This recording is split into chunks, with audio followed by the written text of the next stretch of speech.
Vamos con todo. Ahí, atención. Sí. Hola, muy buenas tardes a todo el mundo. Bienvenidos a este programa de Emprendimiento Global TV. Estamos preparados hoy día, un invitado muy especial.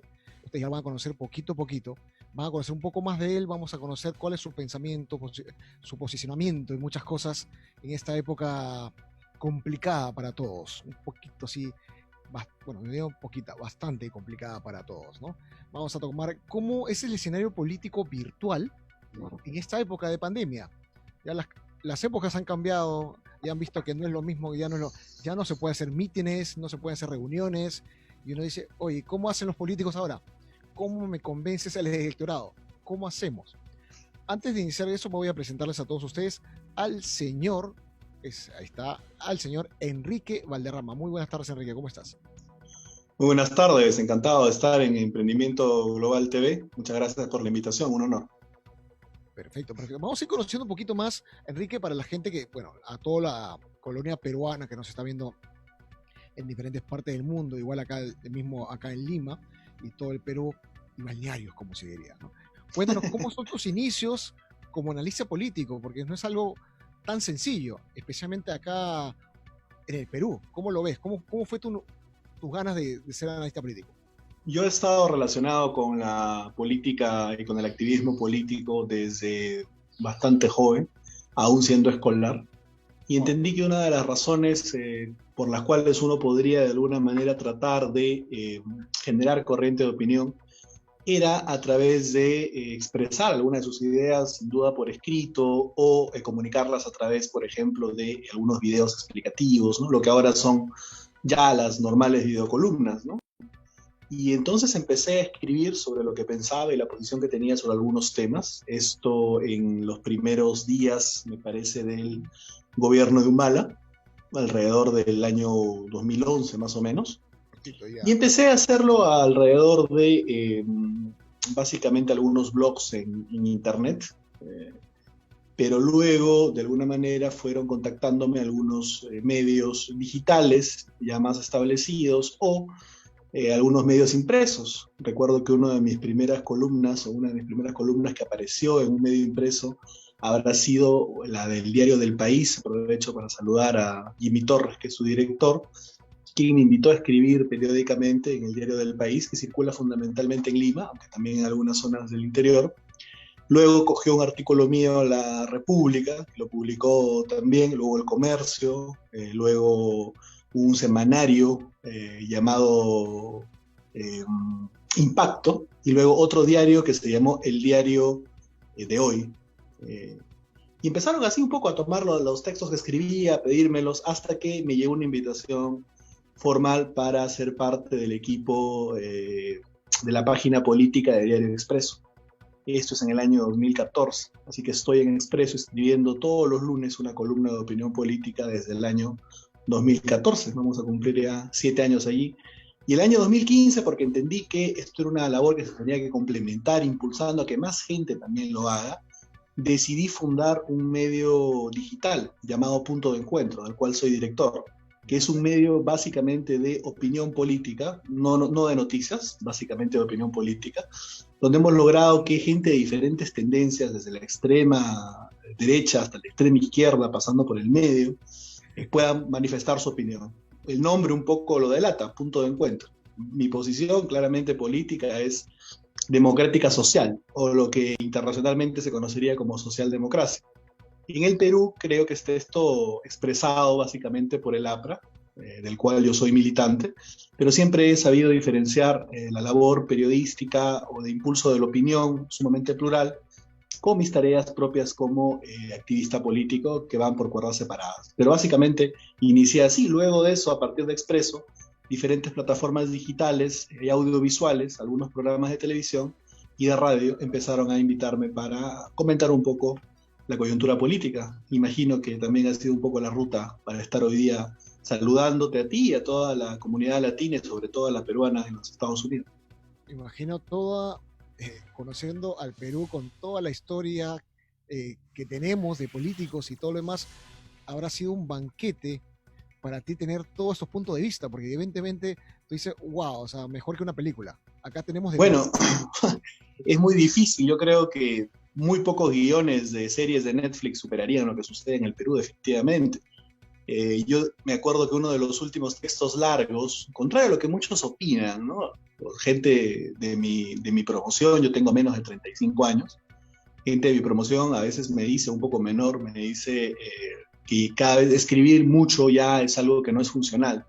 Pero yo una vez al mes, o una vez cada 2 meses como máximo, publico un análisis de coyuntura, un análisis largo, que usualmente puede tener unas 4 o 5 páginas, ¿no? Y recuerdo que el que me tocó hacer luego de las marchas de noviembre y el cambio, tuvo un título que es muy impactante, que reza así: el poder real en el Perú y la crisis de los 3 presidentes. Y cuando uno se pone a pensar, hemos tenido en menos de 20 días 3 presidentes de la República en el Perú.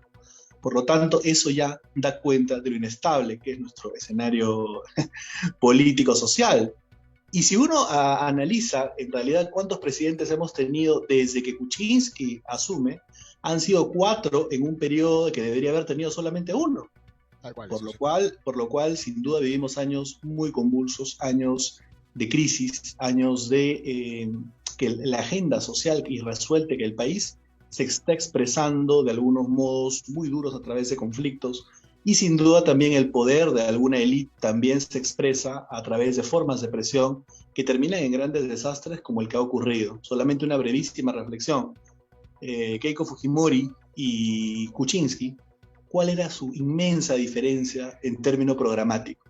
¿Acaso no entienden la economía de manera similar? ¿Acaso no son opciones que se supone que rechazan a la izquierda radical? ¿Por qué tenían que desatar un enfrentamiento tan encarnizado que terminó con Kuczynski impulsando que el hermano de ella lo traicione, intente liberar al padre, ella prácticamente expulsa al hermano del de aquí, el otro lo terminan vacando? ¿Qué tenía que ver eso con el Perú? La verdad que yo no lo entiendo. Sobre todo que, como te digo, no tenían tendencias políticas, económicas tan diferentes, podrían haber gobernado incluso. Es el colmo, como te digo, de la miopía, de la incitación al odio político que tanto daño le hace a las democracias, no solamente del Perú, sino hay que decirlo de América Latina, ¿no? Bueno, es una constante, ¿no? No solamente en Perú, sino en toda Latinoamérica y todo lo demás. Hay una frase que estaba pensando mucho y no sé si tú me la puedes reforzar, porque justo estoy viendo algunas entrevistas tuyas con otras analistas políticas y todo lo demás, y me pensaba, piensa mal y acertarás. Sería buena una buena frase, porque evidentemente... Bueno, para tomar la pepa periodística del día, piensa mal y acertarás. ¿Tú crees que Vizcarra pensaba que era un placebo lo que le estaban poniendo, que no tenía la plena seguridad de que era ya la vacuna, en el caso de la vacuna de Sinopharm? O sea, el señor cree que somos estúpidos, y la verdad que tiene que darse cuenta que el pueblo no le va a creer semejante ridiculez. Es muy grave, y quiero que esto lo reflexione la gente que está por esos lares, y que mire, porque a veces las noticias llegan magnificadas. Se escribió en el Perú que Vizcarra era el presidente de la crisis, que Vizcarra era una persona que estaba manejando muy bien el tema de la pandemia.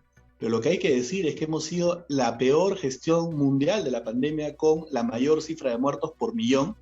Y lo peor de todo, que este es un asunto ya no de gestión, es un asunto actitudinal, es un asunto de traición a la patria prácticamente. Tú eres el que está al frente del timonel, eres el que está al frente del barco. ¿Y tú te salvas primero? ¿Tú eres el capitán y te salvas primero? ¿No se supone que el capitán se hunde con el barco? Pero este tipo apenas ve una oportunidad se escapa. Es un cobarde, sinceramente. Ahora las redes sociales han influido mucho en ese lado, porque digamos ahora todo es virtual. ¿Tú crees que la noticia hubiera cambiado, o cómo lo estamos viendo? Porque tenemos tantas fuentes y muchas veces no sabemos creer. Ese es un detalle en este mundo virtual ahora, ¿no? Evidentemente antes tenía solamente los medios que decían, por si acaso, esta es la noticia. Pero ahora con las redes sociales y todo lo demás, no. Tienes como 5 versiones a veces y no sabes a quién creer, ¿no? A veces salen los memes de una noticia falsa y todo el mundo comienza a rebotarla por el WhatsApp, por ejemplo. ¿Cómo es el manejo virtual para ti, más en la política? Bueno, es un inmenso reto, porque antes podían existir 6 o 7 espacios por los cuales los ciudadanos se informaban, 2 o 3 canales de televisión, 2 o 3 radios, 2 o 3 diarios, punto, se acabó.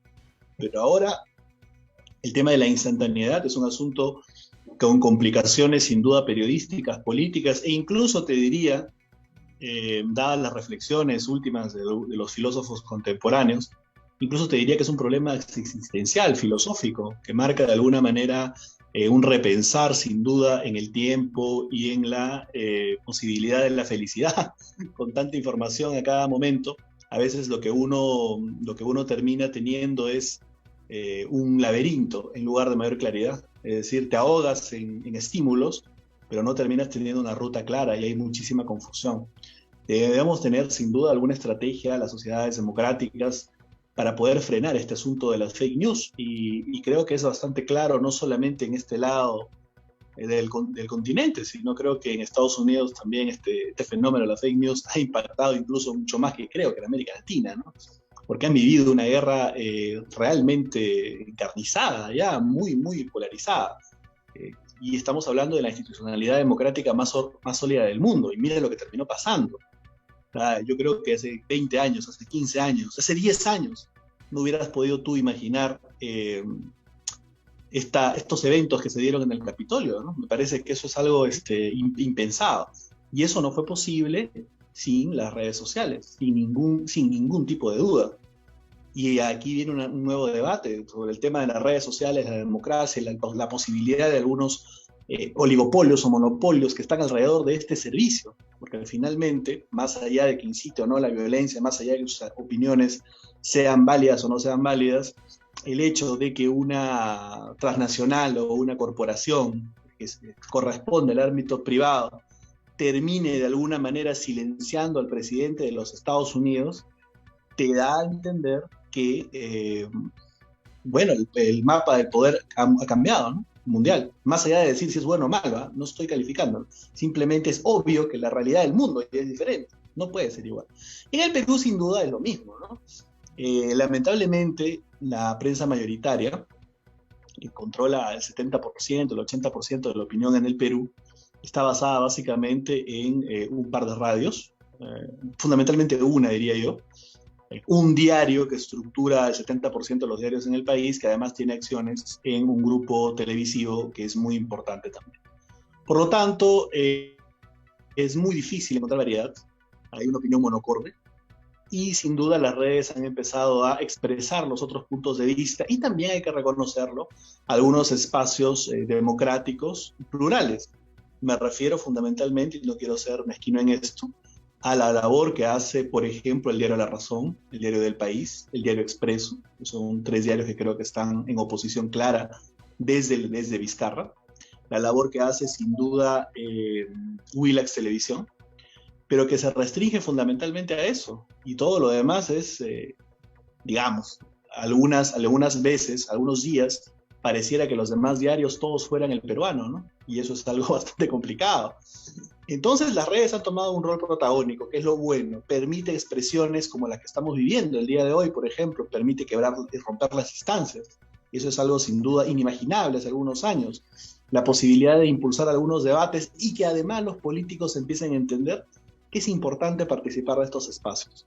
Mi portal, modestamente, ha podido congregar en las últimas semanas a candidatos al Congreso de la República. Me hubiera encantado que fueran también del APRA, lamentablemente no vamos a participar en esta contienda, pero de los principales partidos políticos, candidatos que están con una muy buena opción y han debatido en un esquema absolutamente de redes. Eso era inimaginable pues hace algunos años, ¿no? Que solamente los canales de televisión, que solamente los diarios podían monopolizar de alguna manera la atención de los políticos importantes. Hoy día las redes tienen esa posibilidad también. Pero el gran problema, ya que hemos hablado de las virtudes, el gran problema es que también es un espacio para absolutamente cualquier cosa. Es decir, no hay ningún tipo de límite, no hay ningún tipo de regulación, no hay ningún tipo de freno. Y aquel que esté decidido y tenga un poco de dinero para invertir en las redes puede construir una línea informativa de divulgación, para ser más específico, de propaganda, absolutamente, con la absoluta decisión de desinformar, y lo podría lograr. Eso es un poco el reto que todavía, digamos, no hemos enfrentado. Naturalmente soy una persona que prefiere la libertad frente a la restricción, pero habrá que ver cómo frenamos otras expresiones. porque tampoco es justo que aprovechándonos en el espacio tan libre de las redes se puedan destruir y dinamitar determinadas honras, ¿no? Que alguna gente intenta hacer, que no es nuevo, porque en el periodismo también ha sido así en algunos pasajes de la historia, pero sin duda las redes son un fenómeno muy importante, digamos, en líneas generales, ¿no? Claro. Muy bien. Pero particularmente en esta campaña, que es un poco a donde iba tu pregunta, va a ser aún más importante, porque a diferencia de los Estados Unidos, y la verdad en eso ignoro actualmente cómo están las restricciones de circulación, no las conozco, imagino que es casi normal, porque me parece que hay un ritmo de vacunación importante.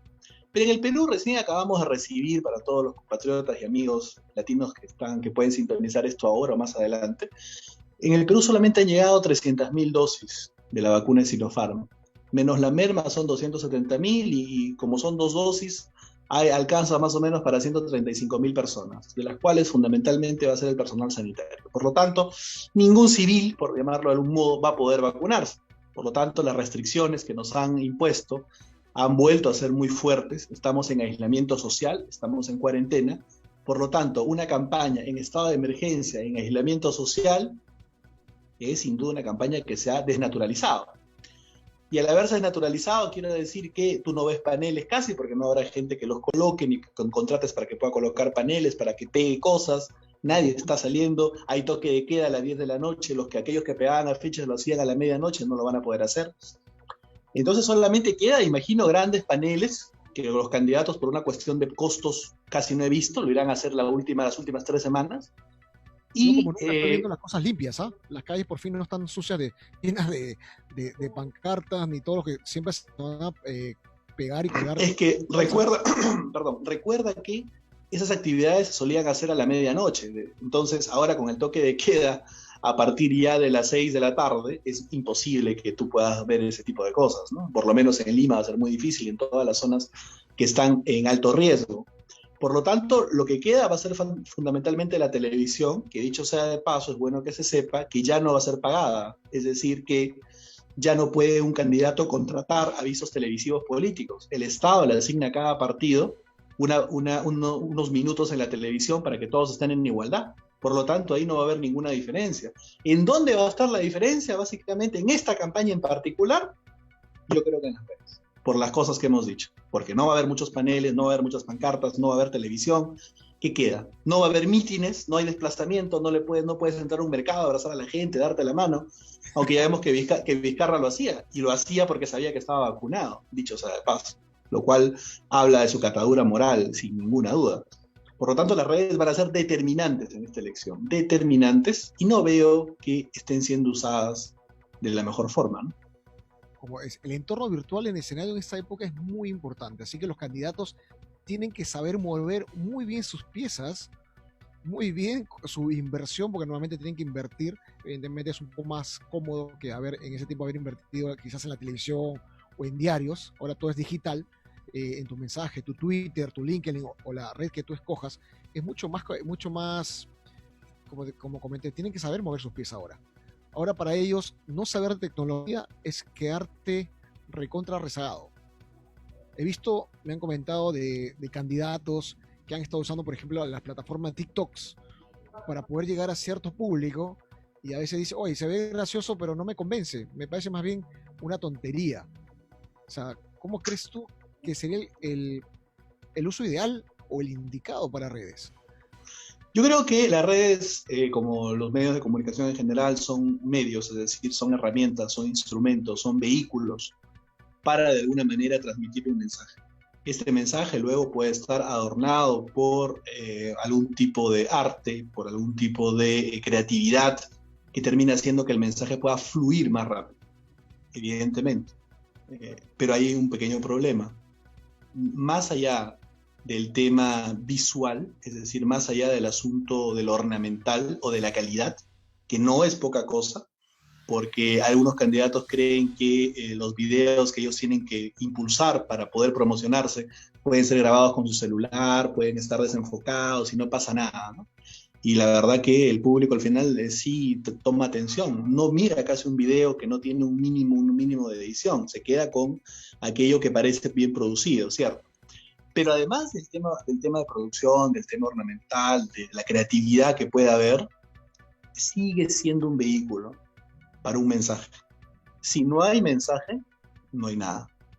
No hay nada. Ese es el gran problema, porque yo no veo que haya mensaje claro en esta campaña de ningún candidato, prácticamente. Yo creo que hay alguno que sí le puede gustar a muchos o no, pero sí está diciendo por lo menos las cosas claras desde su punto de vista, y es Rafael López Aliaga.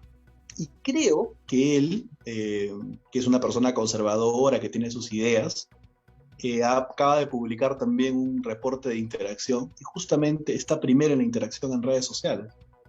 No porque necesariamente vayan a votar por él, imagino que muchos entrarán también a sus publicaciones a darle la contra, a decirle pues que sus ideas quizás son anacrónicas o son muy conservadoras, no sé, pero tiene un mensaje. Yo no veo a Verónica Mendoza, por ejemplo, digamos desde el otro extremo, Claro. con ideas claras.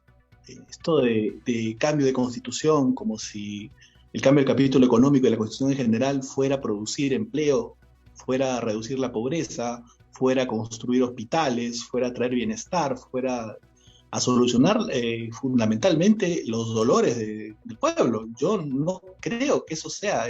Tengo una versión absolutamente politizada, además en una línea política pues desde hace 40 años, ¿no? O sea, esto del cambio de la constitución como para reconstruir un nuevo Estado. Sí, es probable que tengamos que entrar a ese debate a nivel teórico, conceptual, digamos político, sí, pero social, en una elección, para conseguir la adhesión de la gente, yo lo veo difícil, muy difícil. A mí, mira, yo siendo un poco, bueno, voy a hacer teoría, la base 4, todos los detalles. Lo mismo de siempre, o sea, no se baje la edad, no se baje la edad. no tanto por esto, por ahí. Digo, subir, prometer, seguir prometiendo y nunca cumplir, entrar a un nuevo gobierno y volver a empezar de cero. Imagínate el caso que Verónica Mendoza puede ingresar. Un caso. Diga, yo quiero cambiar la constitución.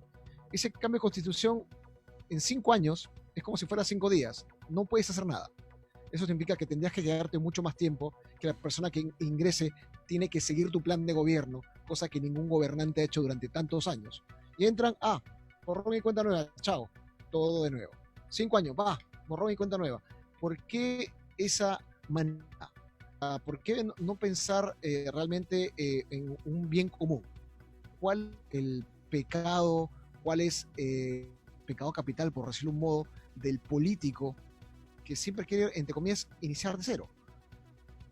Eso es lo que se llama el complejo de Adán, ¿verdad? Pensar que la historia también comienza con uno. Es un poco la soberbia, la egolatría que existe en pensar, en marcar definitivamente, pero con algo absolutamente artificial. Digamos, ¿qué proceso hemos vivido tan dramático como para que justifique en este preciso momento ir hacia una asamblea constituyente? Yo entiendo que la Constitución necesita algunos ajustes, evidentemente. Voy a ponerte un ejemplo. Yo pienso, por ejemplo, que se debe instaurar el voto voluntario, pienso, por ejemplo, que tiene que ir a un esquema de bicameralidad, pienso que claramente esta descentralización o departamentalización que se hizo, creo que no ha dado frutos, obviamente, por los resultados que vemos en las regiones. Y por lamentablemente también los escándalos de corrupción que han habido también de los caudillos regionales. Basta mirar algunos ejemplos como Ancash, por ejemplo, el tema de Cusco, y entre otros. Se necesita repensar la descentralización y eso pasa por un cambio constitucional. Sí, hay algunos temas de agenda social que hay que cambiar. También la propiedad del subsuelo, por ejemplo, para todos los amigos que están en Estados Unidos. Evidentemente, si ahí, por ejemplo, ustedes descubren debajo de su casa petróleo, creo que pueden sonreír, ¿no? Pero en cambio en el Perú eso no va a significar absolutamente nada, probablemente que te expropien la superficie y te voten. Yo creo que hay un tema que hay un tema que hay que revisar, pero eso no significa que en este momento vayamos hacia eso. Me parece muy irresponsable por lo siguiente: los agentes económicos no están tanto en el debate de la institucionalidad democrática, en el debate de lo que hay que hacer. Los agentes económicos están fundamentalmente en el debate de ¿es seguro para mí invertir en el Perú, sí o no? Nada más, hay un razonamiento bastante claro, bastante corto, quizás discutible, pero así es. La realidad es como es y no como uno quisiera que fuera. Uno no puede ser un enamorado de las ideas. Muy bien, si la inversión dice, ¿es recomendable ahora invertir en el Perú? podrían decir que sí, porque hay economías muchísimo más desordenadas en el continente. Argentina, lamentablemente, Argentina, siendo un país tan maravilloso, como está sumido en esta crisis tan brutal a la que lo ha llevado el kirchnerismo, tan irresponsable, que terminan simplemente tratando de avanzar con la emisión monetaria, lo cual es una irresponsabilidad. Venezuela, no tengo que comentarlo. Chile, que está tan bien, va a ir a un proceso de cambio de constitución. Por lo tanto, un inversionista en este contexto puede decir, invertamos en el Perú, porque es lo más predecible en este momento. Pero si en este momento de crisis económica y de tensión política tú le sumas la segunda urna, la Asamblea Constituyente, ¿qué inversionista va a querer venir a decir vamos a Perú a invertir ahora que van a escoger una nueva constitución? Yo creo que eso, claro, frenaría un par de años por lo menos hasta que se diluciden las cosas. Y creo, y hay que decirlo, que el COVID-19 va a estructurar, va a marcar de alguna forma el siglo XXI, tal como marcó el crack del 29 o aún más.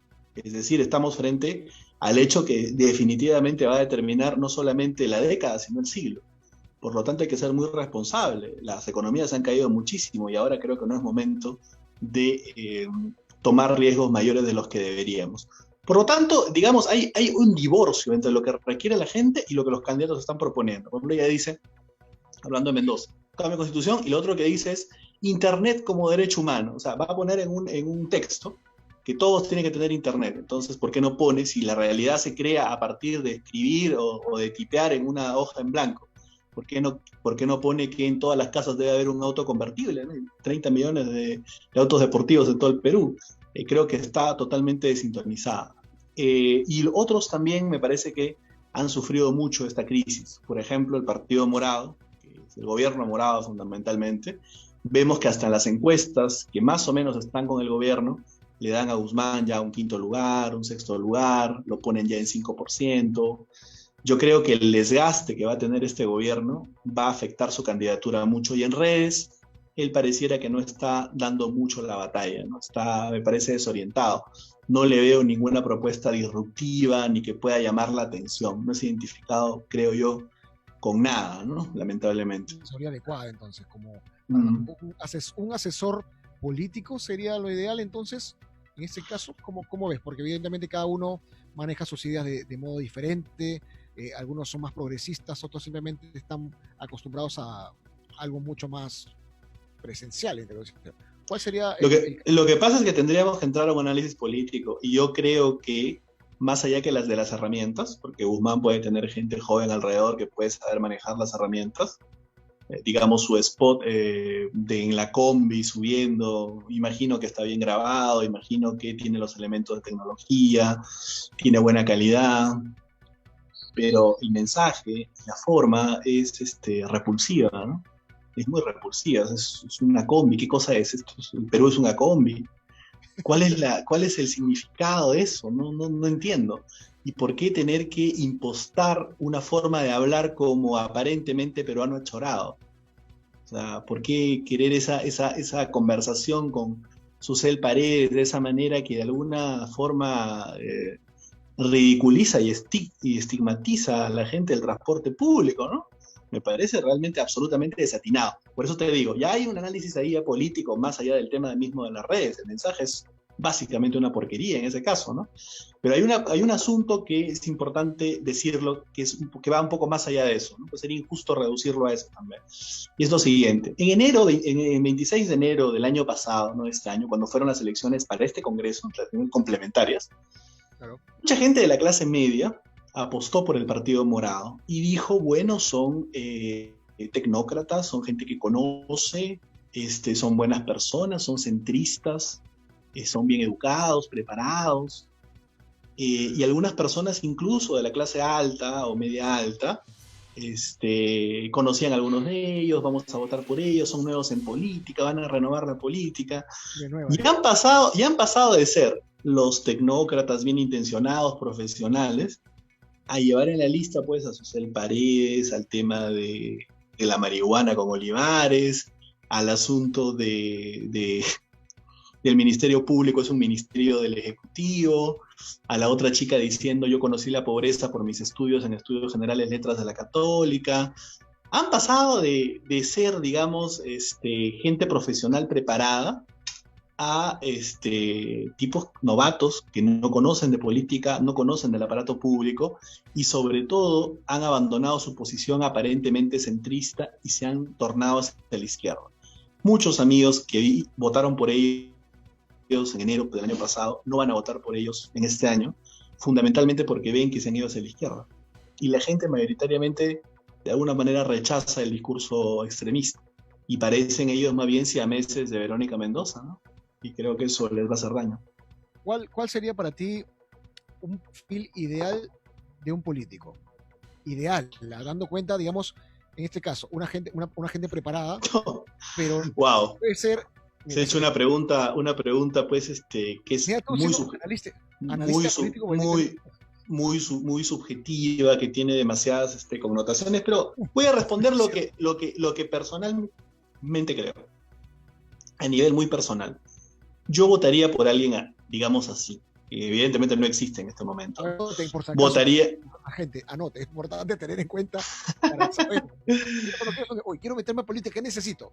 Bueno, ya. Vamos a dividirlo en dos para que sea un ejercicio lógico. Ahí está, vamos, gente. Esta elección y mi político ideal, ya que son de cosas diferentes. En esta elección votaría por un candidato, por cualquier candidato que tenga una posición clara respecto a cómo generar 6 millones o 5 millones de puestos de trabajo en los próximos 60 meses. Ninguno lo ha dicho. O sea, ¿cómo vamos a dar chamba? O sea, claramente, dime cómo, en qué plazos, y bajo qué programa, bajo qué estímulo. Cosas reales. Cosas reales. Trabajo, chamba. Segundo, dime cuál va a ser tu posición respecto al oligopolio de la construcción en el Perú y a los brasileños. Es decir, dime cuál es tu posición frente al Club de la Construcción y frente a Odebrecht. ¿Vas a ser instrumento de los brasileños?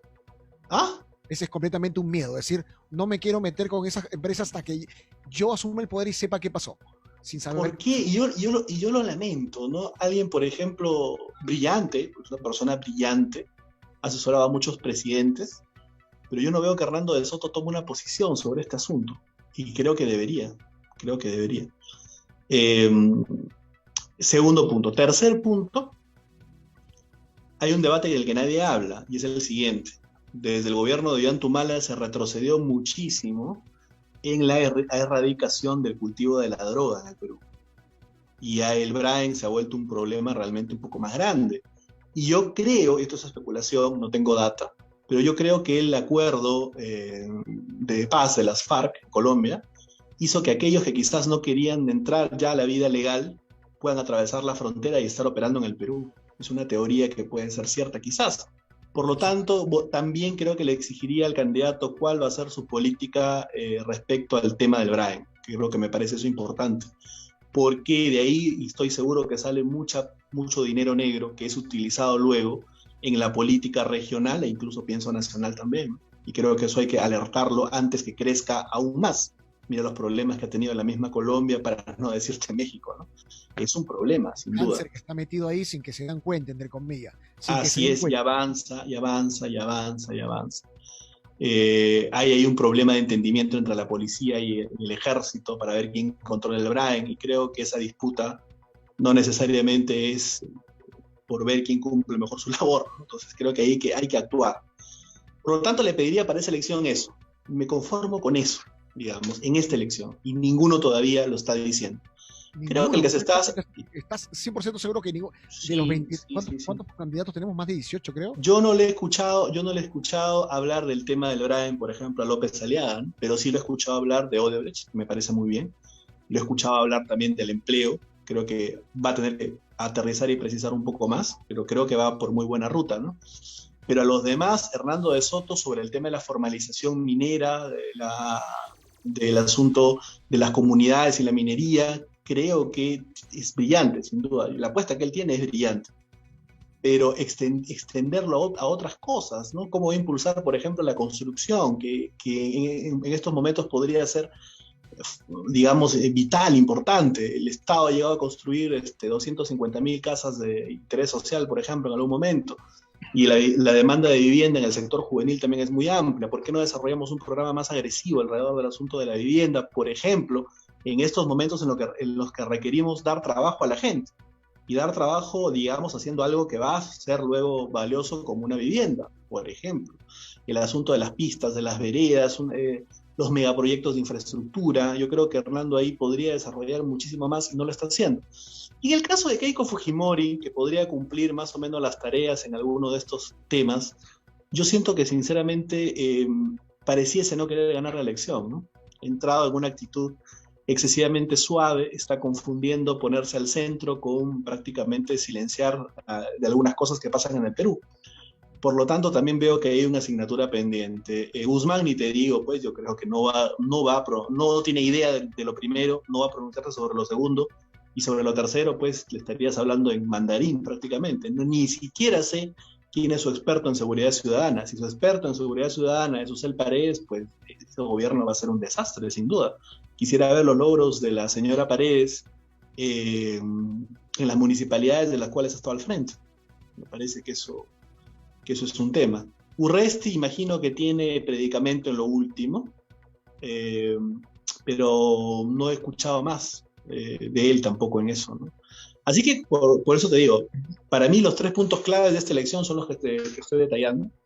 Y para aterrizar ya en el futuro, ¿no? En la pregunta un poco de, para mí, cómo sería un político ideal, que no necesariamente todos los políticos tienen que ser así, pero para mí un político ideal tiene que tener algunas pautas, ¿no? Como tiene que tener ciertas características que valgan la pena. Sí, sí. Por ejemplo, yo quisiera que sea un hombre convencido ideológicamente, pero no dogmático.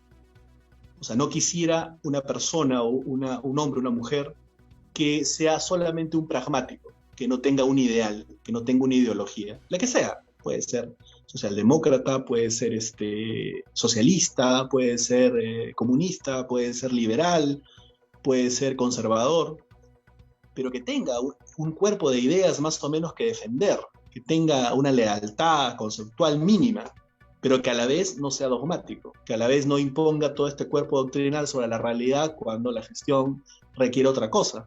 Esos son, creo, los políticos modernos, sensatos y de formación.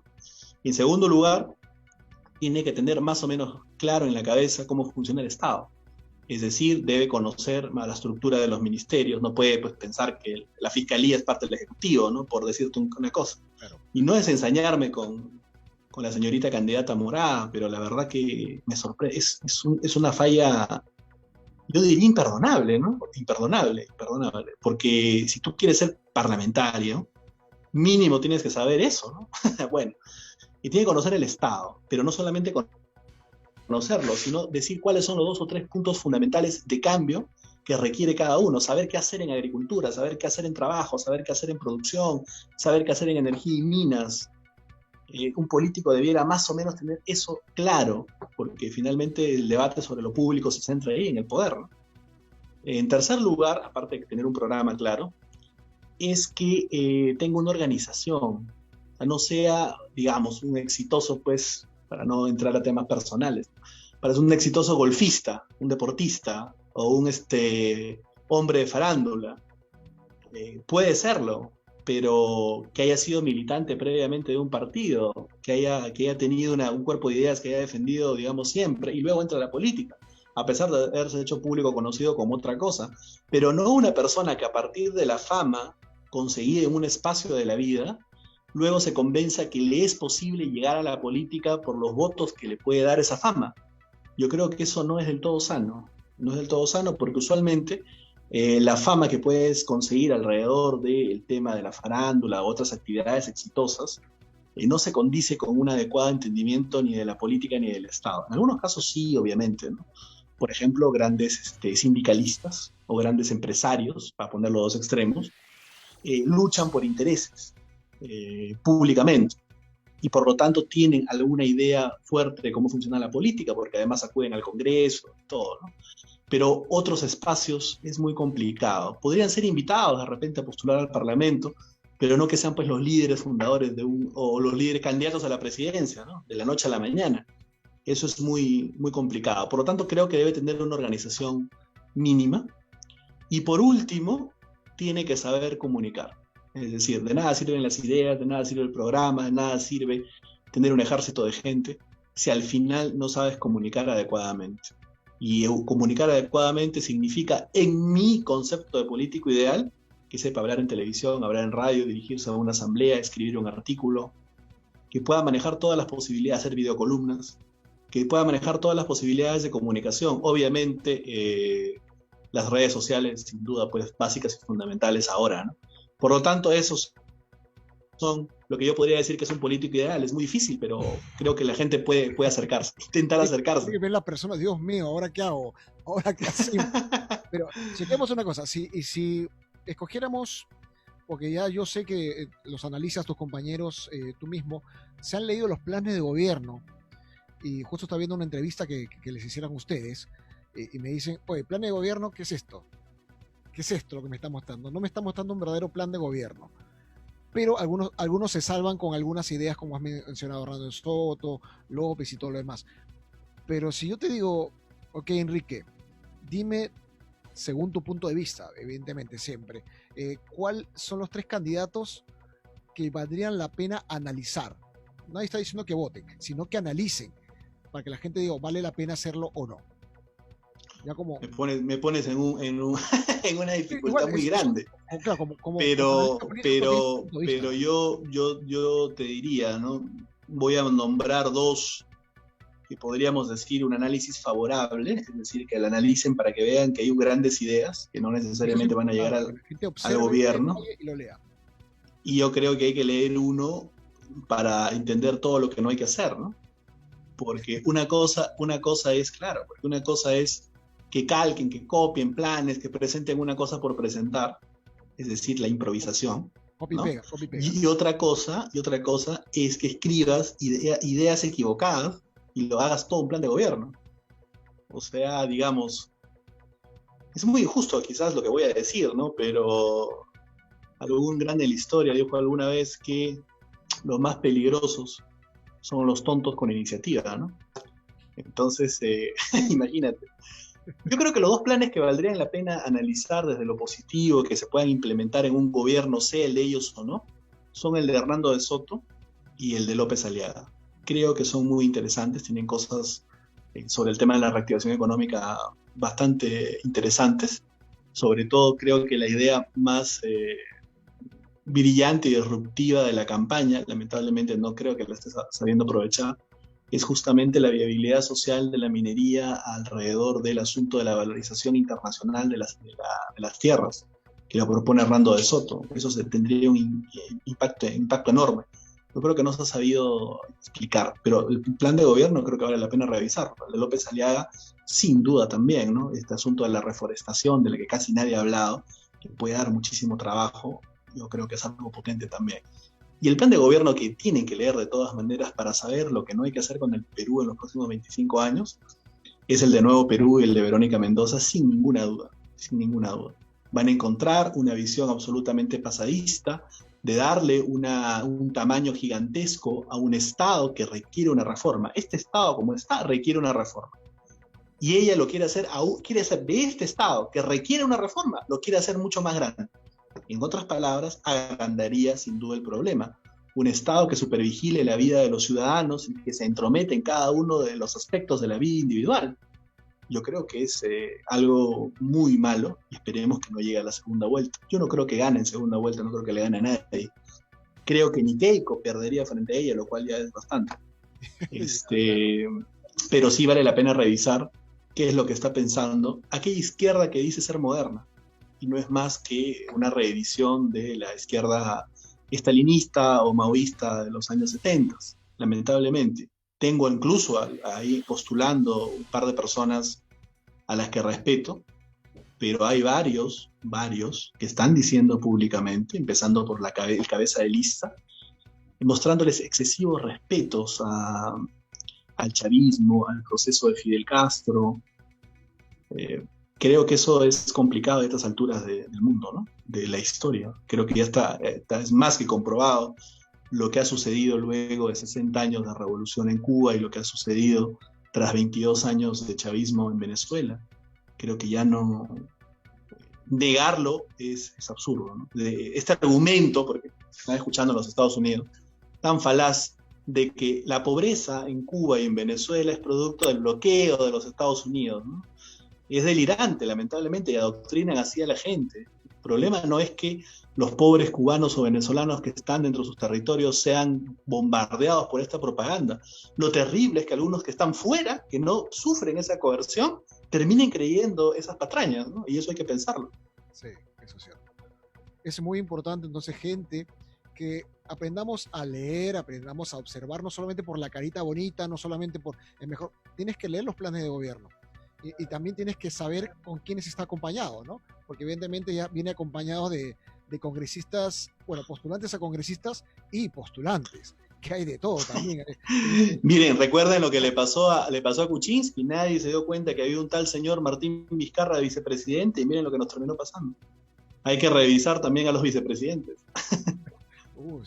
Está bien complicado hacerla. Mira, tomando en cuenta ya este tiempo, todo lo que tú puedes observar, ¿cuándo tú pensarías postular un cargo político alguna vez? ¿O dices, no, yo prefiero Sí, analizar sin nada duda. más? No, sin duda, sin duda. Yo creo que esta etapa en mí tiene un periodo. Yo creo que voy a desarrollarme sin duda un par de años más. Probablemente voy a publicar un libro también, o un par. Voy a terminar algún aspecto de formación académica, espero fuera del país, por un año. Y a partir del 2023 yo creo que sin duda voy a entrar a una fase mucho más activa de la política, buscando relanzar un viejo pero vigente ideal, que son las ideas para mí de Aya de la Torre, que creo que están absolutamente vigentes. Simplemente hay que modernizar un poco el vehículo, ¿no? Y volverlo a poner a tono para estar sin duda presentes con una palabra potente en el año 2026. Creo que ese tiene que ser el objetivo que por lo menos yo tengo.